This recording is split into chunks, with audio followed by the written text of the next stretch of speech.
ભરૂચ જિલ્લાની વડેરિયા ગ્રામ પંચાયતના સરપંચ વિરુદ્ધ અવિશ્વાસની દરખાસ્તમાં નવો વળાંક આવ્યો છે। સરપંચ દ્વારા પત્રકાર પરિષદ બોલાવીને તેમના વિરુદ્ધ થયેલ તમામ આક્ષેપોનું ખંડન કર્યું હતું। ભરૂચ તાલુકાના વડેરિયા ગામે ગ્રામ પંચાયતના સરપંચ વિરુદ્ધ ઉપસરપંચે અન્ય પંચાયતના સભ્યોને સાથે લઈને અવિશ્વાસની દરખાસ્ત ગ્રામ પંચાયતના તલાટી સમક્ષ રજૂ કરીને આ બાબતે તાલુકા કક્ષાએ પણ જણાવતા આ બાબતને લઈને સમગ્ર જિલ્લામાં રાજકીય ક્ષેત્રે ચકચાર મચી જવા પામી હતી। ત્યારે આ અવિશ્વાસની દરખાસ્તને લઈને સરપંચ દ્વારા ગતરોજ સાંજના સમયે પ્રેસ કોન્ફરન્સ બોલાવીને તેમના વિરુદ્ધ થયેલ તમામ આક્ષેપોને રદિયો આપવામાં આવતા આ ઘટનામાં નવો વળાંક જોવા મળ્યો હતો। આ અંગે મળતી વિગતો અનુસાર ભરૂચ તાલુકાની વડેરિયા ગ્રામ પંચાયતના સરપંચ ફજીલાબેન દૂધવાલા વિરુદ્ધ ગ્રામ પંચાયતના ઉપસરપંચ ભરતભાઈ વસાવા દ્વારા અન્ય 5 સભ્યોને લઈને ગ્રામ પંચાયતના ઇન્ચાર્જ તલાટી કમ મંત્રી કરણસિંહ ચાવડા સમક્ષ અવિશ્વાસની દરખાસ્ત રજૂ કરી હતી। તેમજ આ સંદર્ભે તાલુકા વિકાસ અધિકારીને પણ કાયદેસરની કાર્યવાહી કરવા જણાવાયું હતું। ત્યારે વડેરિયા ગ્રામ પંચાયત કચેરી બહાર સરપંચ ફજીલાબેન દૂધવાલા દ્વારા એક પ્રેસ કોન્ફરન્સ બોલાવીને તેમના વિરુદ્ધ ઊભા કરાયેલ તમામ આક્ષેપોને તેમણે રદિયો આપ્યો હતો અને તલાટી દ્વારા આ બાબતે ગ્રામજનોનો મત લઈ કાર્યવાહી કરવામાં આવે તેવી માંગ કરી હતી। ત્યારે આ બાબતે ગ્રામજનોમાંથી જાણવા મળ્યા મુજબ સરપંચ ફજીલાબેન દૂધવાલા એક શિક્ષિત મહિલા હોવાથી ચૂંટણી બાદ ગ્રામ પંચાયતના તમામ 8 સભ્યોએ તેમને સર્વાનુમતે ટેકો જાહેર કર્યો હતો। ફજીલાબેન માસ્ટર ડિગ્રીમાં ગોલ્ડ મેડલિસ્ટ છે તેમજ સાયકોલોજીમાં PhD કરેલ છે। જ્યારે ગત વિધાનસભાની ચૂંટણી સમયે વિધાનસભાના એક ઉમેદવારનું ગામ તરફથી તેમણે સન્માન પણ કર્યું હતું। તે બાબતનો દ્વેષ રાખીને તેમને રાજકીય ષડયંત્રનો ભોગ બનાવવામાં આવ્યા હોવાનો તેમણે આક્ષેપ કર્યો હતો। તેમણે તારીખ 17 જાન્યુઆરી 2020માં સરપંચ તરીકે પદ ગ્રહણ કર્યા બાદ અત્યાર સુધીમાં રૂપિયા 25 લાખ જેટલાના વિકાસના કામો કર્યા છે, પરંતુ ગામને વિકાસશીલ ગામ બનાવવાના તેમના પ્રયત્નોમાં વિરોધીઓ દ્વારા અંતરાય ઊભા કરવામાં આવી રહ્યા હોવાનો તેમણે આક્ષેપ કર્યો હતો। તેમણે મીડિયા સાથે વાત કરતા વધુમાં જણાવ્યું હતું કે તેમના દ્વારા કરવામાં આવેલ વિકાસના કામોના પુરાવા ઈ-સ્વરાજ એપ ઉપર મૂકવામાં આવેલ કામોની વિગતમાં જોઈ શકાય છે।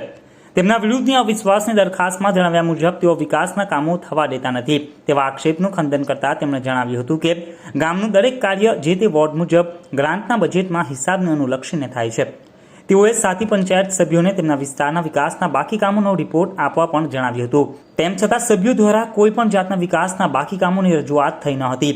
ઉપરાંત સાથી સભ્ય રાજેશભાઈ સોલંકી ઉપર આક્ષેપ કરતા તેમણે જણાવ્યું હતું કે તેઓ ગામમાં રહેતા જ નથી તો તેમને કઈ રીતે ખબર પડે કે ગામનો વિકાસ ક્યાં ટક્યો છે। ઉપસરપંચ ઉપર પણ તેમણે આક્ષેપ કર્યો હતો કે તેઓ સત્તાની લાલસામાં 2 મિટિંગમાં ગેરહાજર રહી 3જી મિટિંગમાં હાજર થાય છે, જેથી હું તેમના ઉપર કોઈ પગલાં ન લઈ શકું। તેમના વિરુદ્ધ ઊભા કરાયેલ ષડયંત્રને તેમણે સ્ત્રી સશક્તિકરણને દબાવી દેવાનું કાવતરું ગણાવ્યું હતું।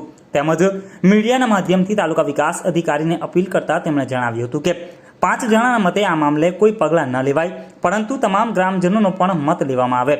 તેમણે વધુમાં જણાવ્યું હતું કે જો તેમના વિરુદ્ધ થયેલા આક્ષેપો સાચા સાબિત થશે તો તેઓ સરપંચ પદેથી રાજી ખુશીથી રાજીનામું આપી દેશે। ત્યારે બીજી તરફ ગ્રામજનોએ પણ મીડિયા સમક્ષ સરપંચની કામગીરીના વખાણ કર્યા હતા। ત્યારે હવે તાલુકા વિકાસ અધિકારી આ મામલે શું પગલાં લે છે તે જોવું રહ્યું।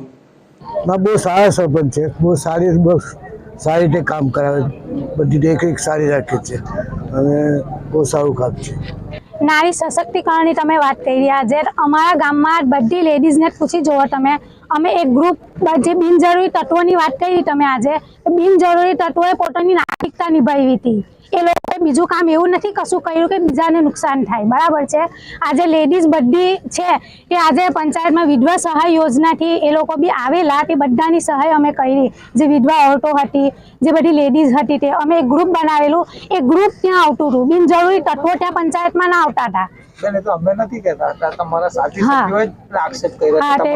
સરપંચ પર એ બધું ખોટું છે અને હું તમામ TDO શ્રી બધા અધિકારીઓને દરખાસ્ત કરું કે ન્યાયની રીતે બધી તપાસ આગળ કરો અને તમે એકવાર અમારા ગામમાં આવો ને જોવો, પછી તમારે જે લેવો હોય તો ડિસિઝન લઈ શકો તમે લોકો। જ્યારથી આ વડેરિયા ગામની અંદર હું આવ્યો, બરાબર, મારું વતન બી છે, મારી સાસરી બી છે।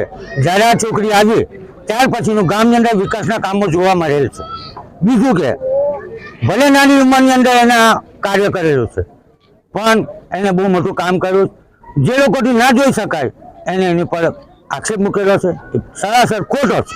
ઉપસરપંચ દ્વારા આપની સામે વિકાસના કામોનો આક્ષેપ છે તેવા આક્ષેપ કરી અવિશ્વાસની દરખાસ્ત કરી છે તે વિશે આપ શું ખુલાસો કરશો? હું ફઝીલા નઝીર ડુડવાલા, સરપંચ ગ્રામ પંચાયત વડેડિયા. આજથી 2 વર્ષ પહેલાં ઇલેક્શન થયું હતું અને જેમાં આપની સમક્ષ જ છે કે મારો વિકાસ બોલે છે કે આજે ગ્રામજનો અહીં ઉપસ્થિત છે અને સૌપ્રથમ તો મીડિયા કર્મીઓનો હું આભાર વ્યક્ત કરું છું કે મારી ઉપર અવિશ્વાસની દરખાસ્ત મૂકવામાં આવી તો મીડિયા કર્મીઓ અલગ અલગ જગ્યાએથી અત્યારે અહીંયા સુધી લાંબા થઈને અહીં ઉપસ્થિત થયા અને પૂછ્યું કે બેન અવિશ્વાસનું કારણ શું છે. તો હું સૌપ્રથમ તમારા સવાલનો જવાબ આપી રહી છું કે જે વિકાસના કામો છે એમાં વિકાસના કામો તો ગામમાં આવતાની સાથે જ તમને દેખાઈ ગયા હશે કે વિકાસના કામો શું છે. મારે ગણાવવાની જરૂર નથી, પરંતુ આશરે 2 વર્ષમાં 22 થી 25 લાખના કામો મેં વિકાસના કર્યા છે અને જે મારું પ્રૂફ છે એ ડેપ્યુટી સરપંચ શ્રી અને મારા તમામ બોડીના સભ્યો સમક્ષ રજૂઆત હું કરું તો એ ઈ સ્વરાજ એપ પર ઓનલાઈન મૂકેલ છે. અને જો આપને કોઈ પણ એમાં લાગતું હોય કે આમાં મેં કંઈક ચેડા કરેલા છે કાં તો વિકાસના કામ કર્યા નથી તો એ સૌ પ્રથમ તો આપ ટીડીઓ ઓફિસ જઈને મારા વર્ક ઓર્ડર RTI થ્રુ માંગી શકો છો અને એ વર્ક ઓર્ડર પ્રમાણે જો કામ ન થયા હોય તો તાલુકા વિકાસ અધિકારી અથવા DDO સાહેબ શ્રી મારી પર કોઈ પણ પગલાં લેશે એ મને મંજૂર છે. ત્યારબાદ હું રજૂઆત કરું તો આ લોકોએ જે મને એવું કીધું કે વિકાસના કામોમાં અટકાયા છે તો હું મારી જાતને એવું સાબિત કરવાનો પ્રયત્ન કરીશ કે વોર્ડ નંબર વાઇઝ મેં આ લોકોને કીધેલું કે ભાઈ તમારા વોર્ડના જેટલા કામો હોય એટલા મારી સમક્ષ રજૂ કરો, આપણે જેમ જેમ બજેટ આવશે તેમ તેમ આપણે કામ કરીશું. ઇવન મેં એમને ટાઈમ પણ આપેલો કે 10 દિવસ 15 દિવસમાં આપણે નાણાં પંચ આવશે. અન્ય મને કોઈ ગ્રાન્ટ નથી મળી, નાણાં પંચથી જ મને મારા કામો થયા છે. તો મેં એમને કીધું કે આપણે આ રીતે કાર્ય કરીશું તો એમને મને 5 દિવસ થયા 15 દિવસ થયા મને કોઈ જ વોર્ડ વાઇઝ એમનું નોંધ આપી નહીં. ત્યારબાદ મારા વોર્ડ નંબર 2 ના સભ્ય છે જે રાજેશભાઈ સનુભાઈ સોલંકી છે એ ગામ પર અહીં ઉપસ્થિત રહેતા જ નથી તો એમને કઈ રીતે એવી ખબર કે ગામનો વિકાસ ક્યાં અટકેલો છે અને એ કઈ રીતે મારી પર અવિશ્વાસની દરખાસ્ત મૂકી શકે છે. એમને વારંવાર મને રજૂઆત કરેલી કે જે સરદાર આવાસનું મકાન છે એ મારે વેચવું છે તો એ મકાન એમને ઓલરેડી વેચી દીધેલું છે. એ મારી પાસે એના એવિડન્સ પણ છે. એ એવિડન્સ લઈને મારી પાસે સમક્ષ રજૂ કર્યું અને મને કીધું કે આ નામ પર કરી આપ. હવે સરકારશ્રીની ગાઈડલાઈન છે કે કોઈ પણ સરકારી આવાસ કોઈના નામ પર ન થાય. જો તમને જરૂર ના હોય તો જે જરૂરિયાતવાળા લોકો છે તેમને આ તમે આપી શકો છો. ત્યારબાદ ભરતભાઈ ડેપ્યુટી સરપંચ છે એ સદર મને 2જા અને 3જા મહિનામાં એમની રજા ચિઠ્ઠી મૂકીને ગયેલા કે હું 2 મહિના માટે બહાર જાઉં છું. ત્યાર પછી મને રજા રિપોર્ટ એમને જમા કરાવ્યો નથી કે હું આવી ગયો છું કે લેવા કે દેવા. છતાંય મારો એજન્ડો અને મારું હાજરી પત્રક બોલે છે કે મેં એમને એજન્ડા ભજવેલા છે. એમની સત્તાની રૂહ એટલી હતી કે એ તરત જ 2 મિટિંગ ગેરહાજર અને ત્રીજી મિટિંગે આવી જતા હતા કે કોઈ એક્શનનું ના લઈ લો, પરંતુ એટલી બુજદિલ નથી. મારા ગામનો વિકાસ મારે કરવો હતો એટલે મેં યુવક મંડળને સાથે લીધું અને યુવક મંડળ દ્વારા મેં મારા તમામ કામોને પાર પાડ્યા છે. ઇવન મારા યુવક મંડળના સભ્યોએ ગટરોમાં ઉતરીને પોતાનું બલિદાન આપ્યું છે. નથી એમને કોઈ પૈસાની લાલચ કે નથી એમને કોઈ સત્તાની આ કારણે એ લોકોએ મને સપોર્ટ આપ્યો. ત્યારબાદ બીજા વિકાસના કામોની અંદર જાણીએ તો લોકફાળાની અંદર અમને અમુક UK ખાતે સપોર્ટ મળ્યો છે અને UK ખાતે જે અમે આ થાંભલા ઊભા કર્યા છે ફેક્ટરીમાં એ ફેક્ટરીઓએ અમને સાથ સહકાર આપ્યો છે. અને હું એટલું કહીશ કે મેં કોઈ ખોટું કામ કર્યું નથી. આજે અવિશ્વાસની દરખાસ્ત કોઈ રજૂ કરે તો મારા ગામજનો છે, પણ મારા ગામજનો આજે મારી સમક્ષ ઊભા છે. મને ખોબે ને ખોબે વોટ ગ્રામજનોએ આપ્યા છે, ના કે કોઈ બોડીના સભ્યોએ આપ્યા છે. જો મારા કામ ખોટા હોત તો આજે આટલું ગામ મારી સાથે ના હોત. અને ગ્રામજનોએ વિશ્વાસ ટકાવી રાખવા માટે મેં 2 વર્ષ રાત અને દિવસ નથી જોઈ અને મેં મારો વિકાસ કર્યો છે.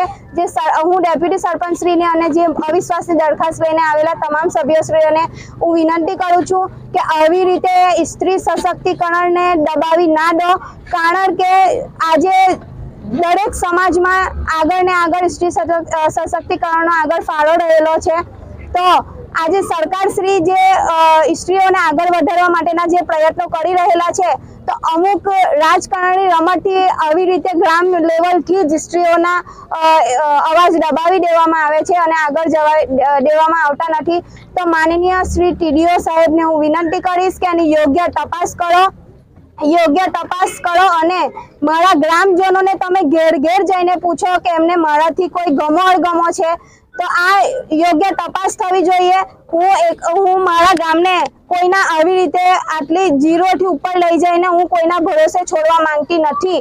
અને જો એવું કંઈક થશે અને જો મારી ભૂલ નીકળશે તો અવિશ્વાસ તો નહીં, પણ હું રાજીનામું આપીને મારા ગામને હું બીજા કોઈના હાથમાં સોંપીશ કે જે સંપૂર્ણ જવાબદાર હશે, કે જે નોકરિયાત છે, જે આજે 8-10 મહિનાથી ડેપ્યુટી સરપંચ હાજર નથી રહેતા, ખાલી એમની સત્તા ન જાય તે માટે તેઓ 2 મિટિંગ પછી ત્રીજી મિટિંગમાં હાજર થઈ જાય છે. તો મારું TDO સાહેબને કહેવું એટલું છે કે એમનું હાજરી રજીસ્ટર હું તમને આપું એ ચેક કરો, એમની રજા ચિઠ્ઠી ચેક કરો. ઇવન આજે બીજો એના પર તમારા પર આરોપ એવો છે કે તમારા એવા પછી પંચાયતમાં બિનજરૂરી લોકો બેસી રહે છે, એ વિશે શું ખુલાસો કરશો? હવે બિનજરૂરી લોકોનો ખુલાસો કરું તો પંચાયત એક એવી વસ્તુ છે કે પંચાયતમાં કેટલા લોકો આવે ને કેટલા લોકો જાય. પંચાયત જ એક ઘર છે કે જ્યાં ગામના તમામ લોકો પોતાની મુશ્કેલી લઈને આવે અને એ મુશ્કેલીઓનું સમાધાન કરવાની જવાબદારી ગામના પ્રથમ નાગરિકની છે. મારા ગામના લોકોએ મને જે મત આપ્યા છે કે હું એમની પડખે ઊભી રહું, એમની મુશ્કેલીનો સામનો કરવા માટે એમની પાછળ ઊભી રહું, તો એ માટે ગામમાં લોકો આવે. ઇવન ગ્રામ પંચાયતમાં જે ઋતુ દરમિયાન જે ચેન્જીસ થાય, એમાં ચોમાસા દરમિયાન જે પાણી ભરાયા હતા એમાં ઇવન કોઈ સભ્ય હાજર ના રહ્યા હતા.